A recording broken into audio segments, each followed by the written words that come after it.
Hey guys, Jared here with a gamification video.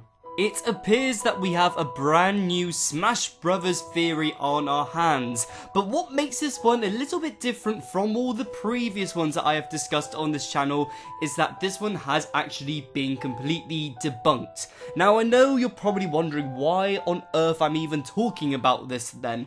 Well, to be honest, I think it just still makes for an interesting conversation, and also I want to make sort of awareness to anyone who may not know this is debunked, like to show them that it's been proven wrong, so they were not spreading false information amongst the community. And since Nintendo haven't released any major news for a pretty long time now, I haven't got anything to report on, so let's get on with the video. And if you haven't already, please do feel free to subscribe. I cannot tell you how much it helps out the channel by just even just liking the video really gives the channel a boost. So any amount of help you guys can give would be so appreciated. So this whole theory started when a few Smash fans started to notice a pattern in the colours being used for the Smash DLC characters. It basically suggested that the DLC fighters from Fighters Pass 1 shared the same colours with the DLC characters in Fighters Pass 2. So Banjo shared a similar orangey yellow colour with Min Min, Sephiroth shared a similar colour to Byleth, and you kind of get the gist. And it was noted that there was still yet to be a character from Fighters Pass 2 to have the colour purple to be used.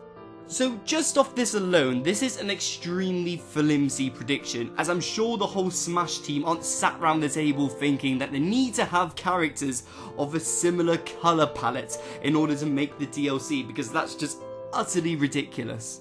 However, someone then took this a bit further and actually went onto the website code string and found a short list of colours that actually lined up with the characters being used in Fighters Pass 2. It had all the colours listed that all the fighters were using, and at the very end it had written down Dark Orchid, otherwise known as like a sort of a shade of purple. So this backs up the theory, because why is the colour purple just randomly used in the coding for the websites? That really makes no sense. And when you start thinking about to the previous theory I just said about purple hasn't been used yet, they do kind of go hand in hand. Of course, when this broke out, people jumped to the keyboards and started guessing characters out of the wazoo. Obviously, the big character everyone was predicting was Waluigi, because obviously he's pretty much the most well-known Nintendo character, if not video game character, to rep the colour purple.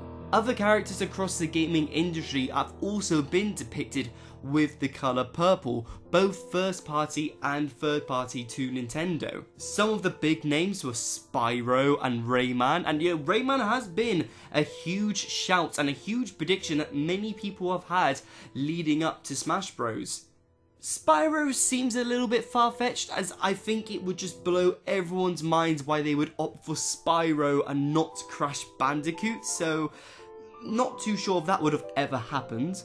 And then there were a few quite obscure characters, like we had some people guessing King Boo, because sometimes he gets depicted with the colour purple, and then we had that new quite popular Pokemon actually, Toxtricity. I'm not sure if that's how you pronounce it, I'm not too familiar with him, but I have seen like pictures of them, and it's got a good, that Pokemon has got a big fan base behind it. And then some people were really delving into the depths of obscurity and going for Morgan, who were from the Darkstalkers series, and I think that'd be a pretty cool character, and I think that would probably introduce a new fan base into Smash Bros, if you know what I mean. However, this theory did get debunked, as someone discovered that across a lot of Nintendo's websites, this code remains the exact same. So this code isn't tailored specifically towards the Smash Brothers website. It got used across all sorts of Smash Bros, other Smash Bros like websites and pages that Nintendo have, and other like Nintendo properties, so it really wasn't anything special. And the only reason that people originally fell for this is because that it just coincidentally had a very similar colour scheme to the DLC fighters.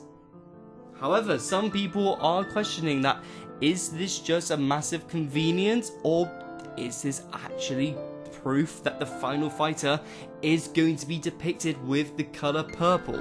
What do you guys think? Do you reckon there's any grounds to this theory? Do you reckon that any of those fighters that I listed, or characters that I listed, sorry, could be a fighter, well, the final fighter for Super Smash Bros. Ultimate? Be sure to let me know in the comment section below, and be sure to subscribe for all things Nintendo.